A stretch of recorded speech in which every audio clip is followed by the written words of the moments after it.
Boa noite, meus queridos. Vamos aqui nessa reunião, familiar. Vamos hoje receber o nosso querido Gel, a gente chama ele de Gel, é Gesle, lá do Lar Paulo de Tarso. Vai trazer para a gente um tema, né? A gente está continuando aquele estudo do capítulo 16 do Evangelho. O tema de hoje, Jesus na casa de Zaqueu. Então, vamos ficar bastante atentos, que esse capítulo do Evangelho é um capítulo que fala muito dessa questão do desprendimento, né? Da doação, é muito da ação do homem com o homem mesmo. Então, são temas e tópicos que o Gel vai trazer bem isso para a gente, quanto que é importante, porque está muito presente no nosso dia a dia, né? Então, sejam muito bem-vindos. Querem vir mais aqui para frente? Podem vir, ficar mais aqui na frente. Podem sentar mais à frente. Tudo bem. Já vieram a casa, né? Que eu já vi os dois. Sejam muito bem-vindos. Vamos então elevar o nosso pensamento ao alto, pedindo ao nosso Senhor Jesus que possa nesse momento trazer para os nossos corações toda uma tranquilidade, toda uma paz, onde cada um de nós que sabe das suas necessidades íntimas, mas que está neste caminho buscando o equilíbrio, o entendimento, para que a nossa trajetória possa ser uma trajetória muito voltada para essa autoiluminação. Que na noite de hoje possamos, nas palavras que aqui serão trazidas, refletir, raciocinar sobre o nosso posicionamento como ser imortal, como viajor desse universo, tendo sempre o pensamento voltado para o quanto que o Evangelho pode nos trazer de ensinamento, de diretriz para as nossas vidas. Que o nosso querido amigo possa trazer nas suas palavras o ensinamento, o conhecimento, e que nós possamos, dentro deste grande aprendizado, compreender o quanto que o Evangelho é luz, é verdade, é vida. Abençoa a nossa noite, Senhor, e se conosco, hoje, agora e todo sempre. Paz para todos, boa noite. Pedi licença aqui para falar sentado hoje, porque esses últimos dias eu fiquei meio enfraquecido, né? A idade, né? A idade chegando, a idade chegou, né? Como diz. E eu peço licença a vocês para falar sentado. E quando nós estamos aqui num clima tão próximo e familiarizado, então falar sentado, tá bem? É uma alegria estar aqui com vocês mais uma vez, no Maria Dolores. Eu já disse aqui, e não é nenhum jogando confete, eu me sinto muito bem, é um clima assim de hospitalidade, de familiaridade. E é muito agradável assim, chegar no ambiente, e acho que isso é a essência que deve caracterizar toda a casa espírita. Sem criticar as casas maiores de maneira alguma, mas eu me lembro da colocação de Allan Kardec, quando ele dizia que é preferível ter vários centros espíritas pequenos do que poucos grandes. Porque no pequeno você tem mais facilidade de conhecer as pessoas, o nome, ter uma empatia mais forte, uma proximidade maior no dia a dia. E pequeno no sentido físico, né? Mas grande no sentido das realizações. Então é uma alegria estar aqui. Eu me sinto aqui numa dessas unidades que Kardec falou, de clima muito familiar. Tá bom? O tema de hoje é Jesus na casa de Zaqueu. Antes, eu trago um forte abraço do Lar Paulo de Tarso, que é uma casa que acolhe crianças e adolescentes em situação de risco social de alta complexidade, que fica aqui no IPSEP. Jesus na casa de Zaqueu. Tu me amas? Perguntou Jesus a Pedro após a crucificação. Jesus na praia, Pedro e alguns apóstolos a pescar, e Jesus aparece. Um dos apóstolos percebe aquele ser, mas não reconhece logo Jesus. Quando eles vão se aproximando, que começa a reconhecer que era Jesus ali, numa das suas aparições após a crucificação. E ele olha, se dirige a Pedro e pergunta 3 vezes: Tu me amas? Tu me amas? Tu me amas?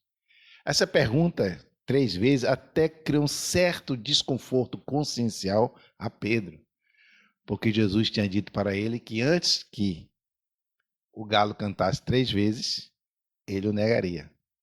E depois Jesus pergunta 3 vezes: Tu me amas? Mas Pedro se recuperou logo daquele desconforto e disse que sim. Naquele momento foi quando Jesus apontou, já que os pescadores ali não estavam conseguindo nenhum peixe, e apontou o local dos peixes. E ali, segundo o relato bíblico, foram pescados 153 peixes. Tu me amas? Pergunta profunda de Jesus para Pedro. Quando Pedro respondeu que sim, Jesus lhe disse: Então, apacenta as minhas ovelhas, oriente-as, ampara-as, porque esta é a tua missão. Tu me amas? Essa pergunta também é para nós. Lá no íntimo, o que é amar Jesus? O que significa amar Jesus?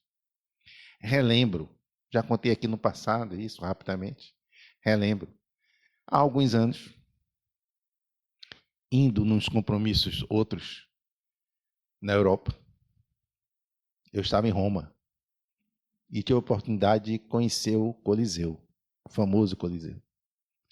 Lá eu entrei, fiquei na arquibancada, aquela edificação fantástica, chamada também de anfiteatro Flaviano, que foi construído entre os anos 70 e 80 depois de Cristo. Oval. Todos aqui já viram, já foram, já viram em fotos, etc.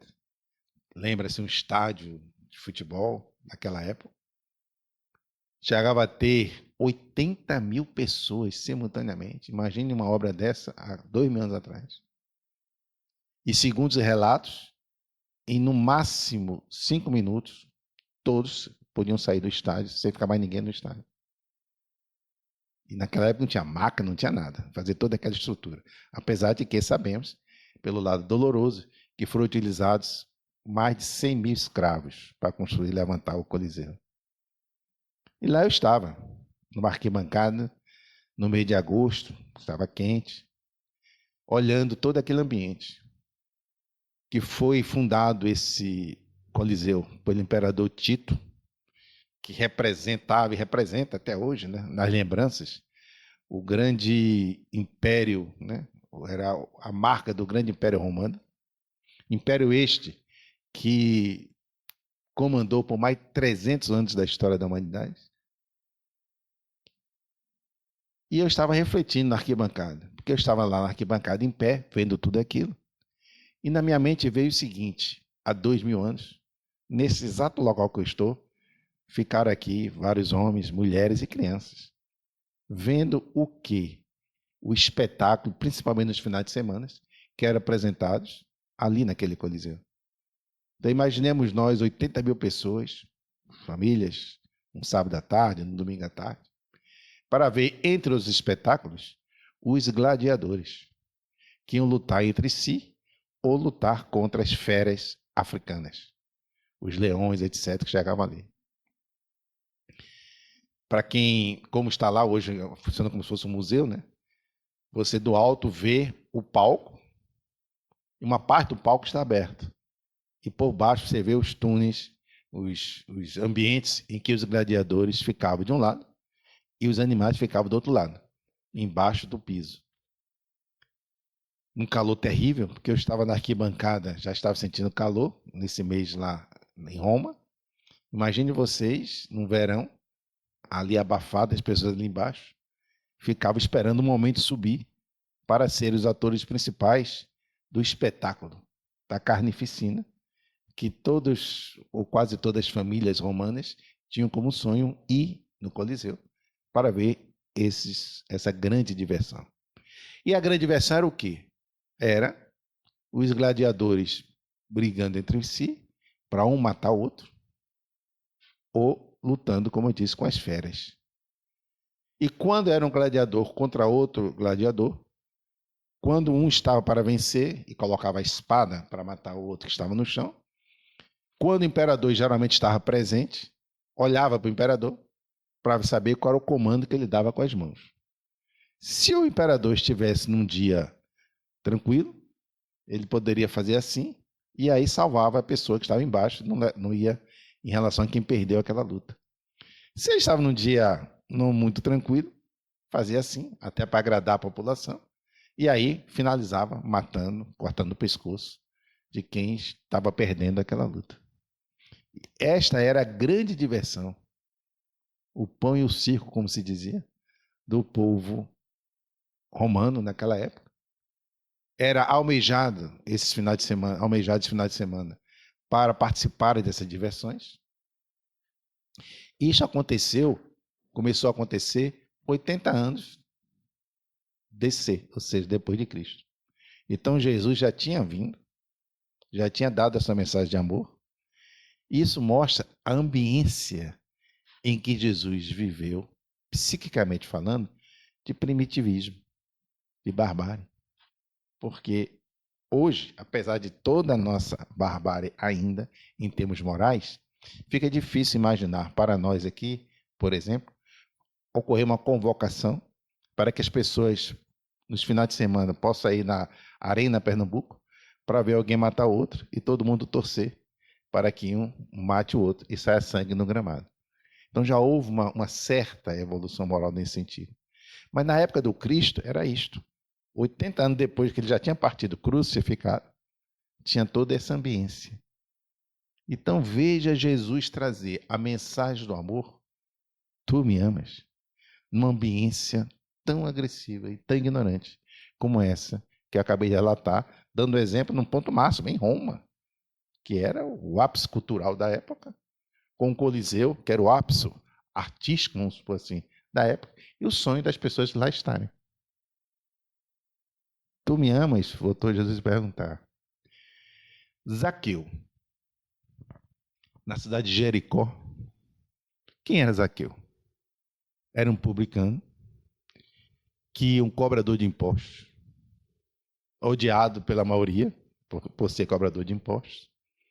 E por ser uma tarefa muito difícil, delicada, por ser odiado, etc., os poderosos da época faziam vistas grossas. Então, geralmente, os publicanos ficavam ricos porque se aproveitavam dessas vistas grossas e ludibriavam, ficavam ricos e ficavam por isso mesmo, por ser uma função bastante delicada de ser cobrador de impostos naquela época. E Zaqueu era um homem rico nessa função que ele atuava. Morava na cidade de Jericó, como eu disse, mas ele teve a sensibilidade, teve a curiosidade de saber um pouco sobre esse tal de Jesus, que caminhava por ali fazendo suas pregações. Quando ele soube que Jesus iria fazer a pregação em ambiente próximo a ele, o que foi que ele fez? Ele fisicamente tinha uma estatura pequena. Muitas pessoas seguindo Jesus. Então ele ficou em impossibilidade de ver Jesus pela sua altura física. E ele então subiu uma das árvores. Subiu na árvore para ver Jesus. Todo mundo.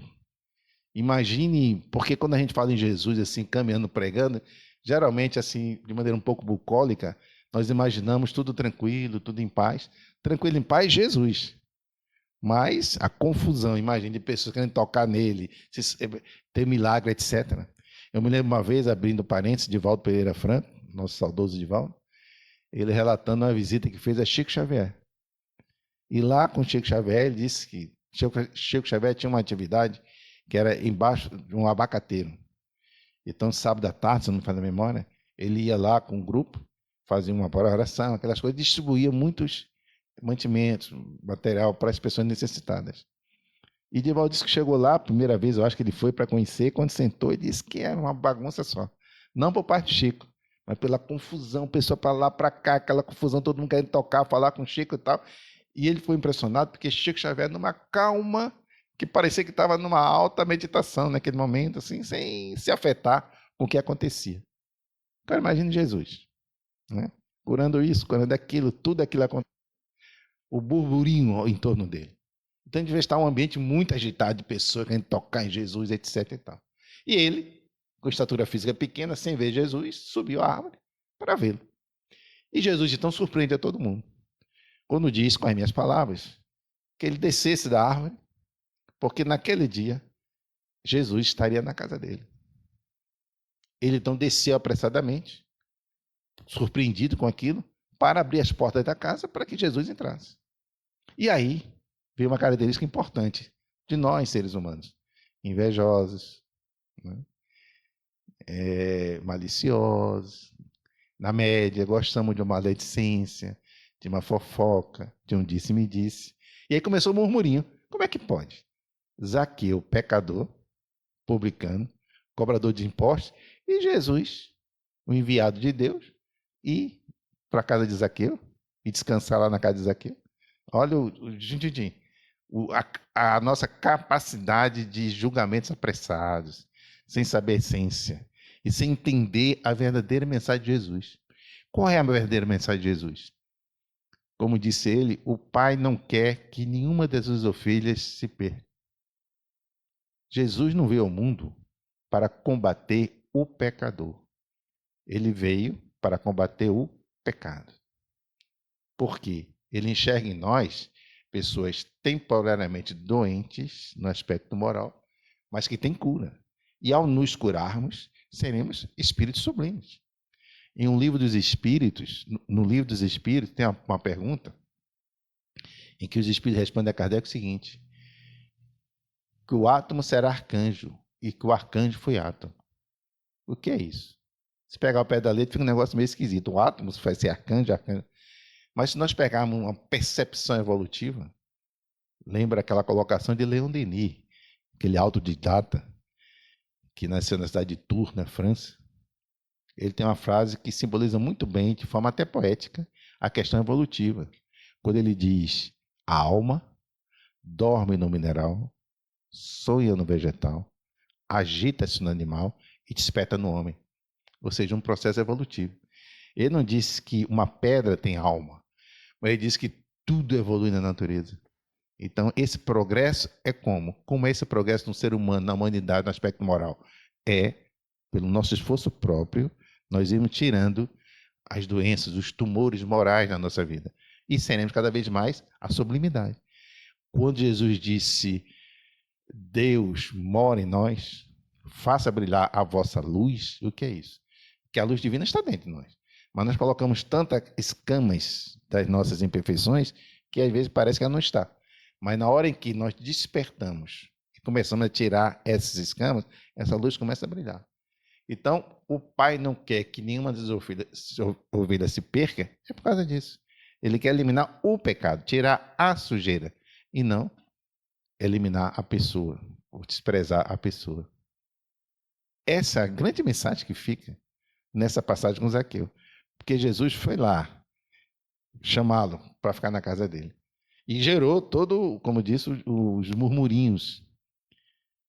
Zaqueu, que já estava sensibilizado com a mensagem de Jesus, se toca mais profundamente ainda e diz mais ou menos o seguinte: Mestre, Senhor, eu estou disposto a doar a metade dos meus bens para os pobres e a pagar 4 vezes mais aquilo que eu fraudei deles, mostrando o arrependimento, consciência. Pergunta 621 do Livro dos Espíritos: onde está escrita a lei de Deus? Na consciência. Alguém pensa assim, mas o arrependimento por si só já é suficiente para entrarmos no reino dos céus, no sentido amplo da palavra? O arrependimento por si só, verdadeiro, sim, Mas o que é o arrependimento verdadeiro? Raciocinemos. Eu estou aqui morando nessa casa e tem uma casa do lado. Se eu for na casa do lado e jogar sujeira na sala, jogo e venho para cá. Se eu me arrepender, sinceramente, qual é o meu impulso? É ir lá para limpar ou ficar aqui? Se o meu arrependimento for, como se diz popularmente, meia boca, eu me arrependo e fico aqui. Mas um arrependimento sincero, lá no fundo, não, por que, que o outro vai limpar? Se fui eu que sujei. Então, por isso que é importante, após o arrependimento, a ação. Não por questão de vingança, é questão de paz interior, paz íntima. Quando você não tem um comprometimento de voltar lá para limpar, você ainda não está verdadeiramente arrependido. Ah, mas se o vizinho de ali foi embora, como é que eu faço? Quando nós cometemos um erro, nós não estamos comprometidos com a pessoa que nós fizemos o erro, mas sim com a vida, com a nossa consciência. Aquele vizinho pode não estar, mas o da frente está, você vai lá e ajuda a limpar a casa do da frente. O nosso comprometimento, o nosso compromisso é com a humanidade, com a vida. Nós não nos tornamos escravos daquele que nós fizemos mal. Escravo não. Se ele estiver perto ainda, então a lógica é que a gente se dirige a ele. Como de Jesus, antes de chegar o amanhã, peça perdão. Se ele não aceitar o seu perdão, o problema passa a ser dele, consciencial dele. Mas a sua parte você fez. Agora, o comprometimento com a vida é nosso. Se eu ajudei a sujar a casa de alguém na vida, eu tenho o compromisso moral de ajudar a limpar a casa de alguém, mesmo que não seja a pessoa que eu sujei a casa. E esse limpar a casa pode ter várias maneiras, porque a lei não é talhão, olho por olho, dente por dente. Ah, se eu cortei a mão de alguém, eu vou ter a mão cortada. Não.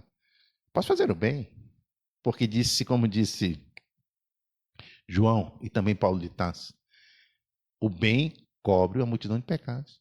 Porque a lei de Deus é a lei do amor, não é a lei da vingança. Agora, eu falar que eu me arrependi e não faço nada, não foi arrependimento. Então, arrependimento que liberta para entrar no reino dos céus é o verdadeiro arrependimento. Zaqueu ali demonstrou para Jesus que estava arrependido, que ele estava com a transformação. Ele queria mudar. Ele não queria ser o mesmo homem velho que estava sendo até aquele momento. Ele foi tocado pela transformação. Por isso que Jesus, pela sua capacidade de entendimento, de visão, de entendimento, de profundidade psicológica, ele deu o exemplo com Zaqueu naquele quadro, naquela situação em que a comunidade estava ali e que serviria para as futuras gerações. Quando Zaqueu falou para Jesus, na frente de todos, de que, como eu disse, daria metade de seus bens, porque, como publicano, ele muito abuso cometeu para os pobres, e 4 vezes mais para cada um, aquilo que fraudou a cada um, mostrou esse arrependimento. Jesus olhou para ele e disse: hoje, nesta casa, a salvação chegou. Porque este homem apontou para Zaqueu, para que todos escutassem, também é filho de Abraão. No sentido aí de filho de Abraão, também é filho de Deus. Eu já disse aqui no passado, uma vez fiz uma visita ao campo de Dachau, campo de concentração, na Alemanha. Fica na cidadezinha de Dachau, foi o primeiro campo de concentração, na época criado pelo nazismo. Depois serviu de modelo para os futuros. E eu estive lá há alguns anos. E diante de tudo aquilo, né, que eu não vou entrar em detalhes aqui, hoje é um museu, um amigo meu me perguntou: Gel, Hitler tem salvação? E eu disse: se Hitler não tivesse salvação, Deus não é amor. Agora, não é uma salvação, vamos lá, está salvo. Não. Você que tem que construir sua salvação. Então, provavelmente, eu não estou aqui julgando o Hitler, nem sou coordenador reencarnatório dele, mas provavelmente ele terá muitas dificuldades pelas consequências dos seus equívocos conscienciais. Mas o átomo será arcanjo. Mas mais cedo ou mais tarde, ele também será um espírito. Porque se assim não fosse, também nós não mereceríamos. Quem disse que nós somos santos? Quem disse que nós não temos defeitos? Se Jesus persevera conosco, porque acredita em nós. Porque essa luz divina, que todos somos filhos de Deus, vai cada vez mais brilhar dentro de nós. Entrando, com certeza, no processo de boa utilização do nosso livre-arbítrio. Isso foi com Zaqueu. Então Jesus falou: a salvação entrou nessa casa nesse dia, porque eles é também filho de Abraão, filho de Deus. Então, essa é a grande lição que fica para todos nós. Às vezes, uma pessoa chegou para mim e disse: Gel, eu errei muito nessa encarnação. E começou a falar assim, olhando muito para o chão. Uma pessoa espírita. E eu disse: você está falando como se já estivesse dentro do umbral. Você está aqui encarnado ainda. N oportunidades para modificar a sua vida. Não importa o que você fez, deixou de fazer. Se você está arrependido, então olhe para frente, comece a fazer o bem e siga em frente, porque Deus ama você. Eu me lembro, na época que eu era presidente, faz muito tempo, estou entregando minha idade, no Grupo Espírita Regeneração, ali perto no Bongi, perto da Chesf. Uma vez chegou uma jovem, tinha 20 e poucos anos. E foi feita uma palestra, não fui nem eu, foi outra pessoa que fez, sobre aborto. E ao terminar a palestra, eu era o presidente, ficava ali do lado de fora, conversando com um e com o outro. Tal. E essa pessoa chegou para mim, me chamou assim no canto, se eu podia falar com ela. Eu disse: pois não. Aí ela, em resumo, ela começou a chorar e disse que estava arrasada, porque ela já tinha feito 5 abortos. Ela devia ter, na época, então diz 25 anos de idade. E aí ela começou a chorar, disse, arrasada. E o que é o conselho que o senhor me dá? Eu disse: você está arrependido? Estou. Você vai fazer aborto outra vez? Não. Você já fez conhece a ti mesmo, um mergulho interior, para saber exatamente os pontos de fraquezas que lhe levaram a fazer o aborto? Sim. Ao detectar esse ponto de fraqueza, você já fez o seu, vamos supor assim, o seu fortalecimento para quando esses pontos, as tentações voltarem outra vez, você está forte e não ceder? Sim. Então, passe um pano, passe a borracha no passado, olhe para frente. E a partir de agora, sejam uma tocha na vida, a favor da vida. Faça. Se você quiser, puder, adote crianças, vá fazer campanhas a favor da vida, vá aclamar. Um grande escritor que era extremamente a favor do aborto, eu disse para ela rapidamente. Escreveu aquele livro, Um Grito Silencioso. Ele fez centenas de abortos. Até que se tocou, quando foi entender melhor o processo interno abortivo, e se tornou uma voz a favor da vida. Divaldo Pereira Franco, que todos aqui conhecem, eu morei na Bahia na década de 80, 8 anos, por questões profissionais, morei em Salvador.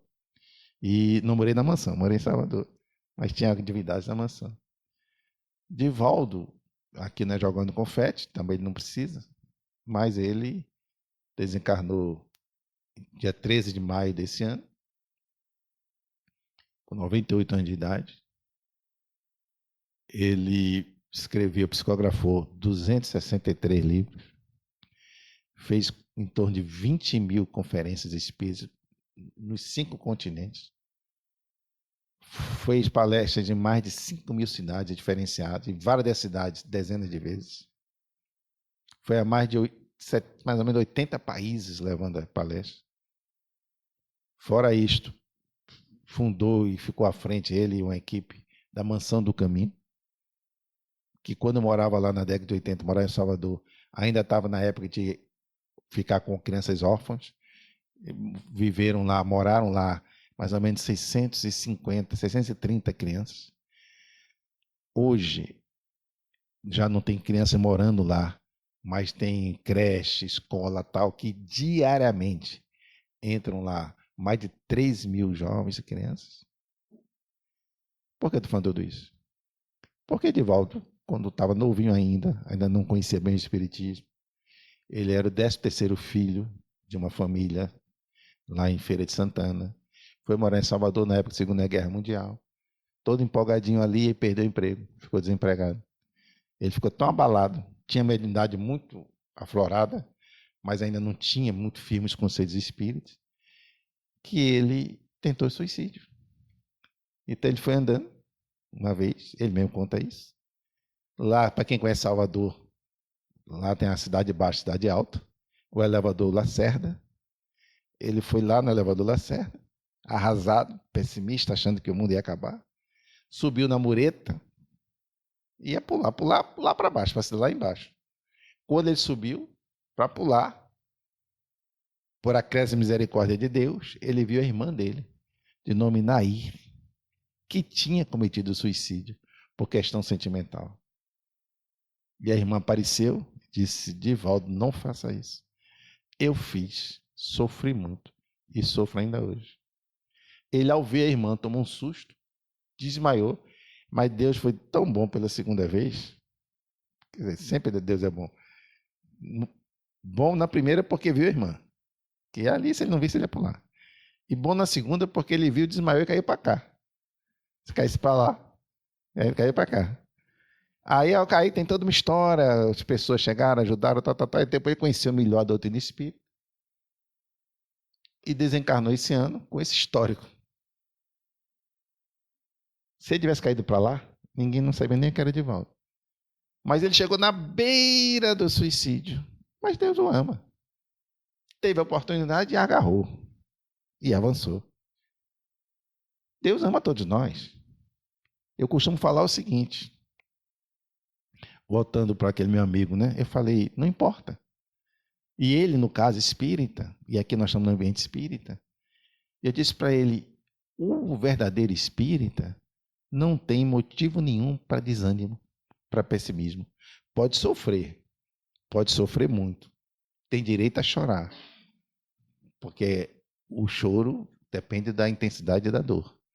Agora, ele não tem motivo para se desesperar, jamais desanimar, jamais se abater em relação à vida, jamais perder o otimismo de viver. Vejamos.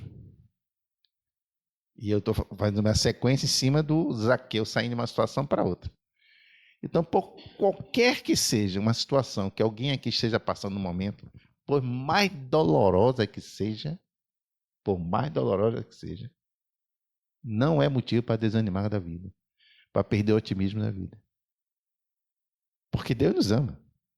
E sendo espírito, então, mais fortaleza tem, sem desmerecer as demais religiões, de maneira alguma. Mas já que eu estou em ambiente espírita, vejamos algumas afirmações espíritas que nos dão essa fortaleza interior. A existência de Deus. Na pergunta 1 do Livro dos Espíritos, Kardec pergunta aos espíritos, Deus existe? Olha que resposta linda. Deus existe não. Quem é Deus? Pergunta 1. Olha a resposta linda. É a inteligência suprema, causa primária de todas as coisas. Quem é Deus? Perguntou Kardec. É a inteligência suprema, causa primária de todas as coisas. Mudando tudo. Não falou que Deus está com raiva, que tem ódio, que é contra os exércitos, que vai cortar a cabeça, não. Isso é apenas a resposta objetiva. É a inteligência suprema, causa primária de todas as coisas. Kardec volta a perguntar, como podemos provar a existência de Deus? Isso século XIX, essa pergunta. Resposta, no axioma, que aplicar a vossa ciência. Não é efeito sem causa. Procurar a causa de tudo que não é obra do homem, e a vossa razão responderá. Olha o nível de resposta. Nada que Deus está com ódio, que vai perseguir, que vai isso, nada. Depois Kardec pergunta sobre os atributos de Deus. Ele pergunta mais ou menos o seguinte, para os espíritos. Quando afirmamos que Deus é único, todo-poderoso, ou seja, onipresente, está em todo lugar, onisciente, sabe de tudo, infinito, imutável, imaterial, eterno, soberanamente justo e bom, temos ideias totais de seus atributos? Olha que pergunta ampla. Kardec colocou na pergunta tudo que tem de máximo que a gente imagina. Um ser que seja infinito, onisciente, onipresente, tudo. E ainda soberanamente justo e bom. A resposta dos espíritos, do nosso ponto de vista, sim. Porque credes abranger tudo. Sabei, porém, que existem coisas que estão acima da inteligência do homem mais inteligente e que a vossa linguagem, limitada às suas sensações, não tem condições de exprimir. e continua a resposta. Um Deus desse, nessa transcendência, ele nos cria para sofrer? Ele não nos ama? É uma transcendência. Recentemente, há algum tempo, a humanidade, a astronomia colocou um telescópio poderosíssimo no espaço, chamado James Webb, para ver melhor. Antigamente, abrindo parênteses, na Idade Média, você perguntava para as pessoas por que é que Deus fez as estrelas. A resposta qual era? Eu já disse aqui uma vez, mas tem pessoas novas. Sabe qual era a resposta? Que Deus tinha feito as estrelas para aumentar o romantismo dos casais de namorados. Então, para isso que Deus fez as estrelas. Deus, coitado, está lá. Não, meu Deus, os românticos tem que aumentar o romantismo, aí que fez as estrelas. E as pessoas acreditavam e afirmavam isso. Antigamente falava assim, o firmamento, né? Ninguém fala mais assim, mas o firmamento, por que firmamento? Por que firmamento? Firmemente firme. Que as pessoas pensavam que as estrelas ficavam pregadas no cimento. Aí, firmamento, está lá, está firme. A ciência avançou. Chegaram os telescópios, que você olha e enxerga estrelas que não consegue enxergar a olho nu. E aí vem a pergunta que não quer calar. E aquelas estrelas que os casais dos namorados não enxergavam? Serve para quê? Não era só para aumentar o romantismo? Aí a ciência vai quebrando os tabus, nos tirando da ignorância. Hoje, com esse telescópio, o mais poderoso, recentemente, James Webb, a humanidade, com cálculos, matemática, etc., já chega à conclusão de que a possibilidade é muito mais que isso, porque é infinito, mas a possibilidade, cientificamente, da existência de aproximadamente 3 trilhões de galáxias. Tá nem para fazer a conta, né? Mas vai gravando assim, 3 trilhões de galáxias. Cada galáxia dessa, que é um conglomerado de estrelas de tudo, cada galáxia dessa, 3 trilhões cada uma, com aproximadamente 300 bilhões de estrelas. E cada estrela dessa, na média, milhões de vezes maior do que a Terra. Queimou aí os neurônios todos, porque, né? Para facilitar, tem mais estrelas no céu, estrelas maiores do que a Terra, tem mais estrelas no céu do que grãos de areia na Terra. Na Terra, não é no Jardim do Centro, não. Na Terra. Debaixo do mar tem areia também, cheio de grãos de areia. Essa potência vai ficar perseguindo a gente? Essa potência vai criar a gente para sofrer? Vou cortar suas cabeças.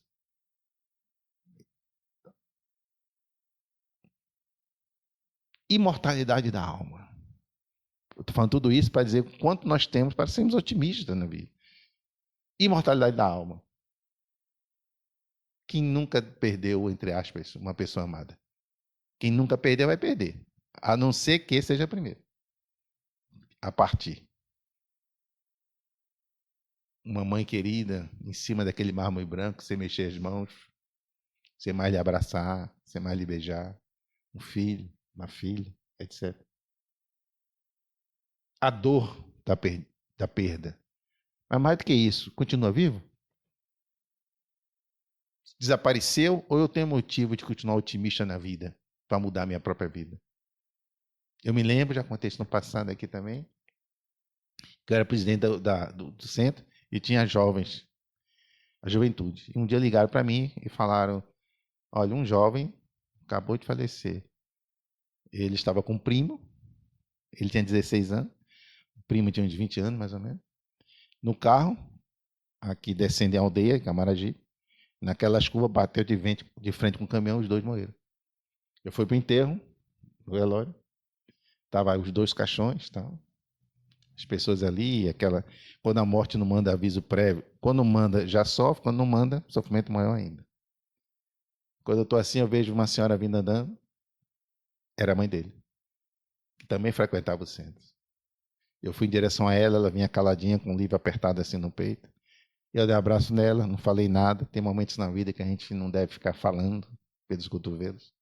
Nós não devemos nunca intelectualizar a dor e se sentir e falar no momento conveniente. Quando deu um abraço, me deu um abraço forte, ela se afastou um pouco assim de mim, com lágrimas nos olhos, mas sem desespero. sofrendo. Disse, Gel, essa é a maior dor que eu estou passando na vida.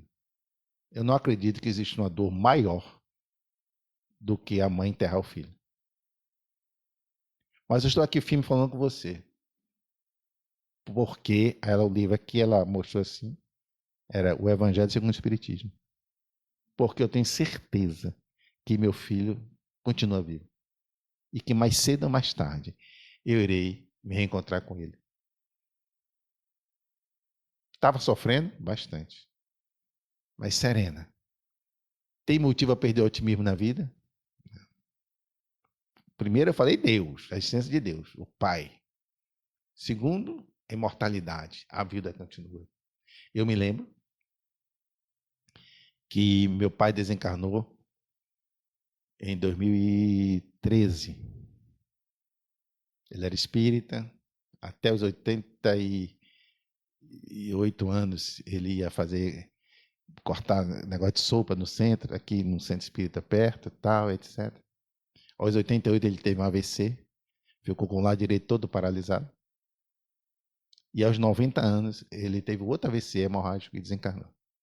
E ele falava, eu chegarei aos 90 anos, chegou. Aos 29 de janeiro de 2013 ele fez 90 anos. E em 24 de fevereiro de 2013 ele desencarnou. No dia do desencarne dele, fui fazer uma visita na UTI, ele estava em coma já. Pela manhã, no domingo pela manhã. À tarde eu fui na casa de minha mãe. Tinha uns parentes que já estavam aqui, todo mundo já na expectativa. Fizemos o evangelho no lar. Após o evangelho no lar, na casa de minha mãe, eu fui para casa. Ao chegar em casa, não tinha ninguém em casa. Minha esposa não estava. E minha filha, que morava comigo na época, hoje ela é casada, tinha saído, ela tinha um compromisso. Eu fui para a sala, peguei o telefone e ia ligar. Quando eu ia ligar, eu vi o barulho da porta da cozinha abrindo. Eu moro no apartamento. Eu escutei a porta e disse, minha filha deve estar chegando, porque não tinha ninguém em casa. Daqui a pouco eu vi a lâmpada acender da cozinha, porque onde eu estava sentado, ao acender faz um reflexo no corredorzinho. Eu disse, minha filha chegando. Daqui a pouco uma porta de geladeira bateu forte. Eu até estranhei porque bateu forte. Mas, bom, pode ser um vento, né, mais forte, mas ela deve estar pegando alguma coisa na geladeira. Daqui a pouco a lâmpada do quarto dela acende. Então eu vi a luz ficar mais forte no corredor porque acendeu também a lâmpada do quarto dela. Mas eu estranhei porque ela não veio falar comigo. E geralmente ela chegava, a primeira pessoa que ela ia logo falar comigo, não sei o quê, conversar as coisas assim. Ela não veio, eu pensei, talvez ela esteja um pouco abatida em função da situação do avô. Aí eu desisti de ligar para ir falar com ela. Aí eu desisti. Quando eu fui no quarto dela, cadê ela? Nada. Lâmpada acesa, ela não estava. Olhei para a cozinha, lâmpada acesa, nada. Olhei para a porta de trás, que eu pensei que ela tinha entrado, toda trancada por dentro. Aí eu deduzi. Se há algum aviso, meu pai está desencarnando. Aí imediatamente eu olhei para o relógio de parede assim na cozinha, estava 18h15. Eu disse, meu pai desencarnou. Não deu muito tempo, toca o telefone. Minha irmã. Quando o hospital acabou de ligar para mim, para a gente ir lá. Porque o hospital geralmente liga não dizendo que desencarnou, para ser ao vivo. Eu disse, calado. Aí passou o carro, me pegou, peguei carona. Estava minha irmã, minha sobrinha, minha mãe e eu. Foi minha sobrinha e minha mãe na frente do carro e eu e minha irmã atrás. Quando o carro está indo para o hospital, eu sinto aquele beijo assim, totalmente nítido, estalando aqui, pá, que era meu pai. E ele me disse, estou liberto, estou feliz. Aí eu fui, minha mãe ainda na expectativa que não sabia o que era, achando tal. Aí no carro já fui dizendo, olha, ele deve ter desencarnado, tal, para ele se acalmando, tal. Chegou no hospital, quando chegou no hospital, chegamos lá, a médica falou, tal. Quando as coisas estavam mais ou menos normalizadas, eu chamei a médica no canto e perguntei como foi a desencarnação dele. Ela disse, ele teve 3 paradas cardíacas. A primeira nós conseguimos ressuscitar, a segunda nós conseguimos ressuscitar, e na terceira não teve jeito. Disse, que horas foi a terceira? Quando terminou? Aí disse 18h15. a vida continua. Deus existe, a vida continua. Perdeu o otimismo? Não vê em Zaqueu o exemplo de nossa capacidade de mudar, de construir a nossa história, de construir o nosso futuro? Diante da dor, seja ela qual for, eu já contei aqui no passado, minha irmã passou 5 anos só mexendo os olhos. Ela teve esclerose lateral amiotrófica. Imagine 5 anos deitar na cama só mexendo os olhos. Não falava, mas sentia o corpo. Então imagine você só mexendo os olhos sem falar, com a coceira no pé. Ou com uma dor no músculo nas costas. Não se alimentava, não tinha mais deglutição, mas lúcida. E eu dialogando com ela por código, por olhos. Quando ela falava, eu combinei com ela, quando eu falasse algo que fosse verdadeiro, ela fechava os olhos. Quando eu falasse algo que não fosse verdadeiro, ela ficava com os olhos abertos, olhando para mim. E assim a gente conversou em alguns momentos da vida. E ela me disse, com toda essa limitação, eu perguntei para ela, eu já disse aqui, mas tem pessoas novas. Eu perguntei para ela, meu pai, nosso pai, vem lhe visitar. Minha irmã era espírita, mas não tinha nenhuma mediunidade ostensiva, não tinha evidência, não tinha nada. E ela me disse pelos olhos que sim, não só ele como outros, que iam dar força para que ela não desanimasse diante da provação, da expiação. Eu perguntei para ela, minha irmã, você, com essa situação, sua fé em Deus diminuiu? Pergunta difícil. E ela disse, minha fé em Deus é inabalável. E eu perguntei, tudo na base dos olhos. Uma conversa que em 2, 3 minutos levava. Disse, minha irmã, você se considera uma pessoa feliz? Você se considera uma pessoa feliz? Olha a pergunta que eu fiz para uma pessoa que está só mexendo os olhos. Lúcida, mexendo os olhos, na cama. Ela me disse se considerar uma pessoa muito feliz. E eu vou ficar pessimista? E eu vou ficar desanimado? Com a autoestima lá embaixo, diante desse universo que o Espiritismo nos apresenta? A existência de Deus, que é bom, que é amoroso, misericordioso, essa potência que nós chamamos de Deus. A imortalidade da alma, a vida continua. Toda dor é passageira, tem início, meio e fim, e tem uma razão de ser. Não é uma dor aleatória. Tem um processo educativo, de reeducação consciencial, ou mesmo desafios para novos patamares evolutivos. A inexistência do inferno eterno. Se Deus, essa transcendência, que todas as religiões falam, e que o Espiritismo também, se Deus é todo-poderoso, tudo sabe. Se é todo-poderoso, tem que saber tudo, senão deixa de ser todo-poderoso. Se ele tudo sabe, obrigatoriamente sabe passado, presente e futuro. Se tiver dúvida, já não é todo-poderoso. Se sabe passado, presente e futuro, antes de nos criarmos, antes, já sabia se Gel ia para o inferno. Concorda comigo? Então, por que ele criaria um filho se antes já sabia que ia para o inferno? É um pai ou um sádico? Então, se criou. Porque todos nós, sem exceção, estamos fadados à felicidade. Nós fomos criados para a felicidade. Agora, na marcha evolutiva, nós temos livre-arbítrio e nós iremos formatar a nossa própria personalidade nesse processo evolutivo. Então, pessimismo com o quê? Tristezas profundas com o quê? Desanimar com o quê? Então, nós temos todos os motivos para sermos otimismo. O Espiritismo é um convite ao otimismo da vida.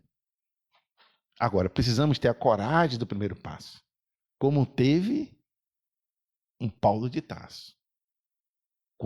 Enquanto Saulo, na estrada de Damasco, viu Jesus, e ali 3 anos de profundidade reflexiva no deserto, fez com que ele se levantasse como Paulo de Tarso, como um novo ser, mas numa mesma encarnação.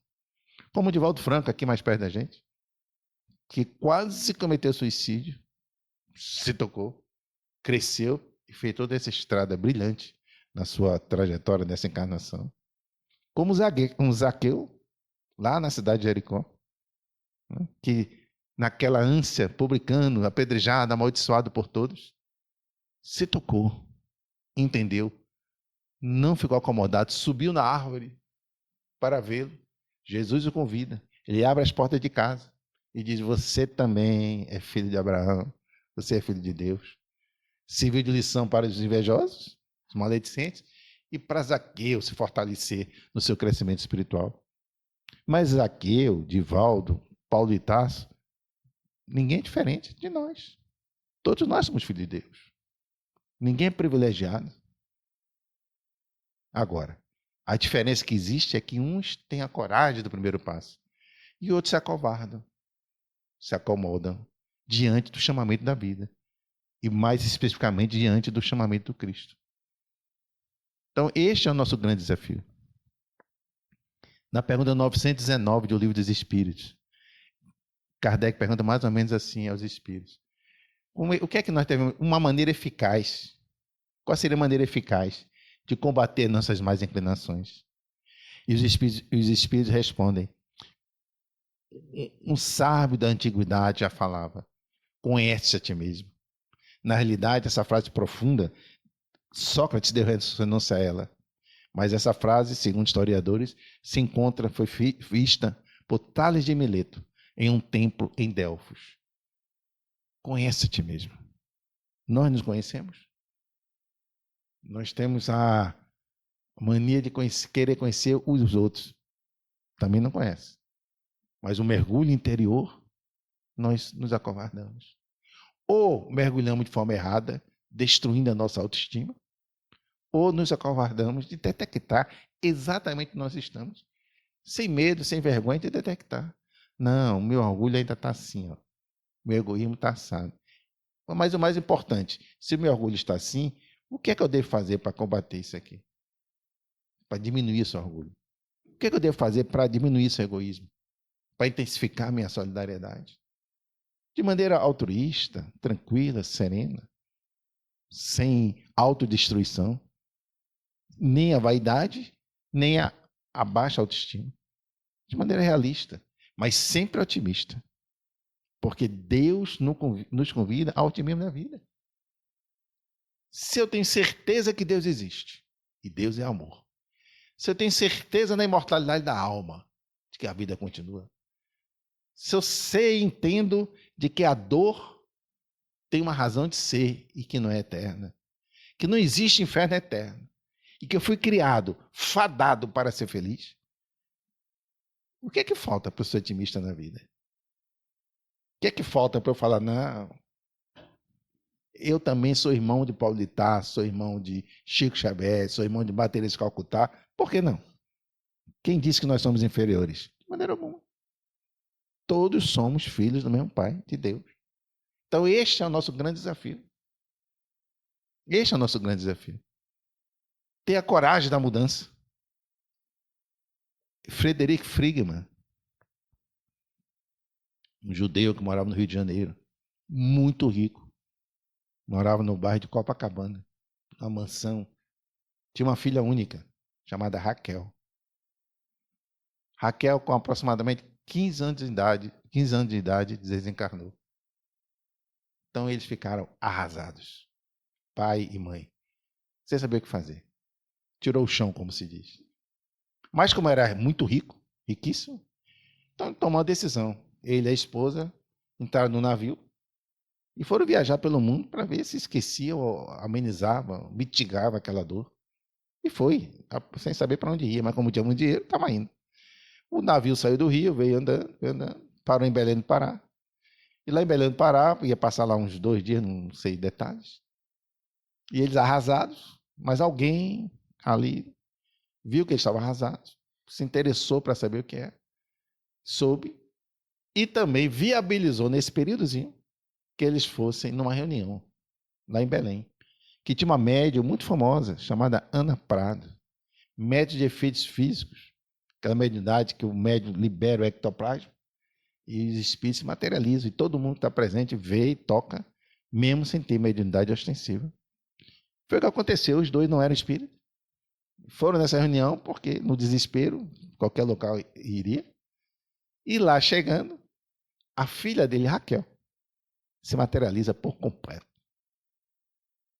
Se materializa, abraça a mãe, abraça o pai, senta no colo do pai, traz uma flor para ele e diz: o Senhor é meu pastor, nada nos faltará.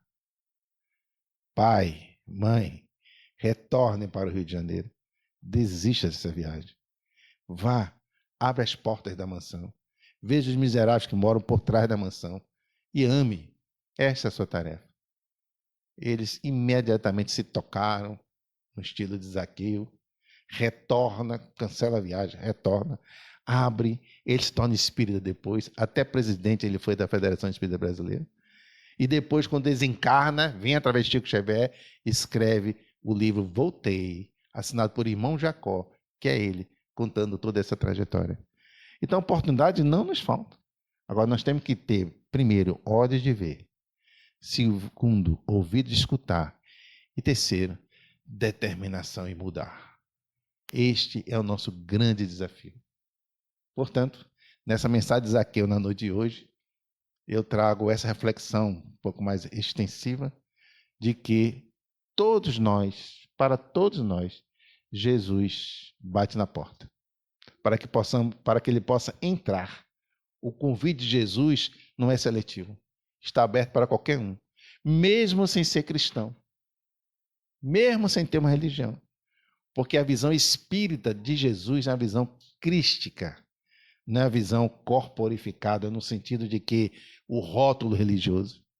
Se você está hoje um índio numa tribo indígena, ou alguém numa tribo africana, ou seja onde for, se está se esforçando para ser solidário, se esforçando para ser pacifista, uma pessoa honesta, uma pessoa dedicada, e está seguindo Cristo, mesmo sem nunca ter escutado falar em Jesus, sem nunca ter lido um livro, uma Bíblia, nada. Porque por isso que Jesus ele é atemporal. Porque amar a Deus sobre todas as coisas e ao próximo a si mesmo independe de lugar geográfico ou de tempo em termos de vida. Porque isso qualquer um pode fazer. Não é um concurso que tem 10 vagas para 10 mil pessoas. Qualquer um pode. É só ter a coragem do primeiro passo. E eu me lembro, para finalizar, de uma passagem muito famosa que Divaldo contava, que era que uma vez ele estava refletindo e Joana de Anjos, espírito, chegou para ele e disse: Divaldo, quando você estiver caminhando numa praia, na areia da praia, numa noite de luar, vendo o brilho das estrelas, nunca tenha inveja das estrelas. Ao contrário, se esforce, dê o primeiro passo, tenha coragem e faça da terra também uma estrela.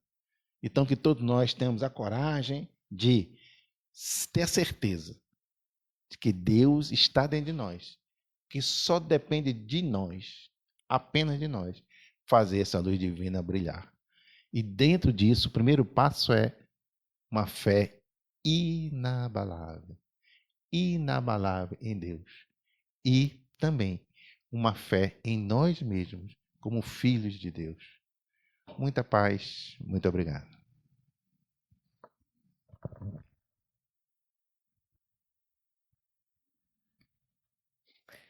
A gente fica ouvindo e fica agradecendo a Deus ter a oportunidade de ser espírita, não é?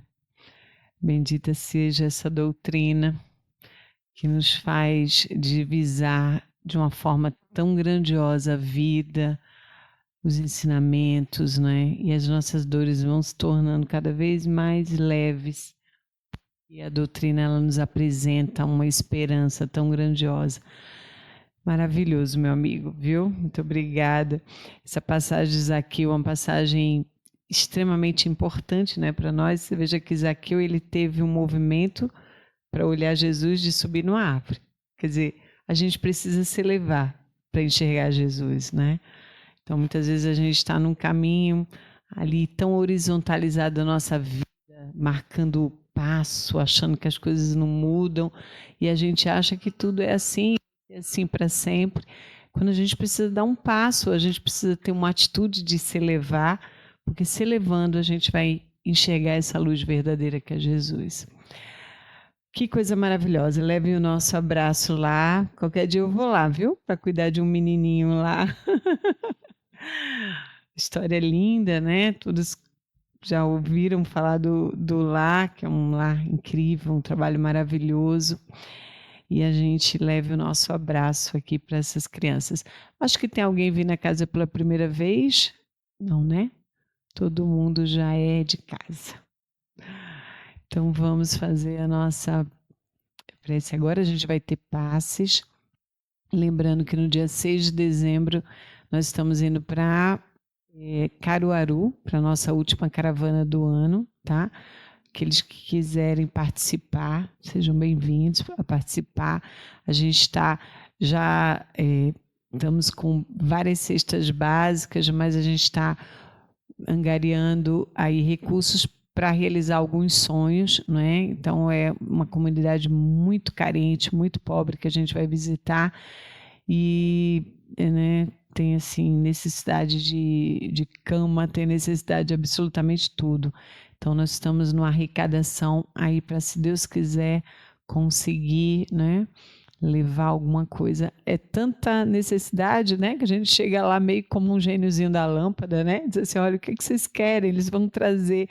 Aí as menininhas pediram shampoo pro cabelo, cabelinho cacheadinho.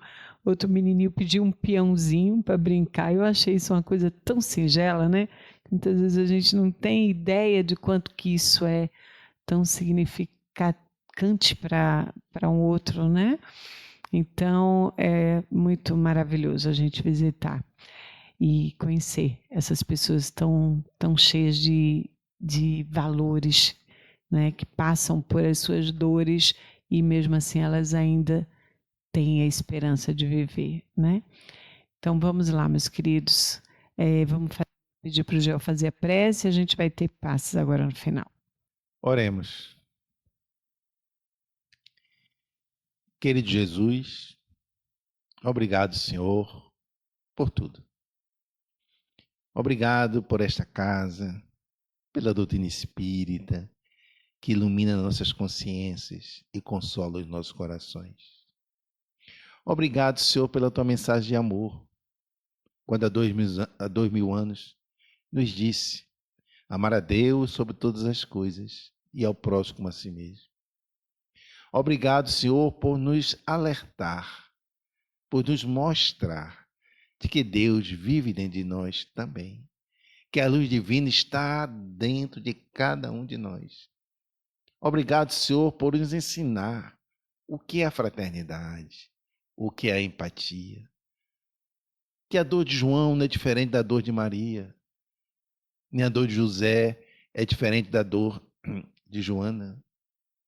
Obrigado, Jesus, por mostrar um horizonte florido que nos espera, por despertar em nós, Senhor, a vontade de crescer, a nos ensinar que somos irmãos, uma família universal.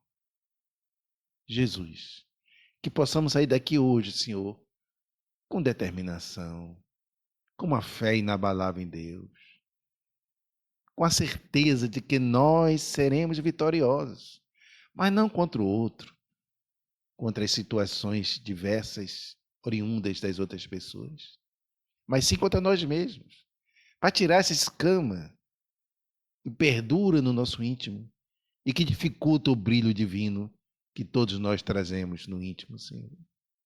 Obrigado, Jesus, por acreditar em nós, por ter paciência, perseverança, compaixão. Obrigado por tudo, por todo o ensinamento, e que possamos fazer jus, Senhor, a tantas bênçãos, a tantos acréscimos de misericórdia que recebemos de Deus diariamente. Muito obrigado, Jesus, e que assim seja.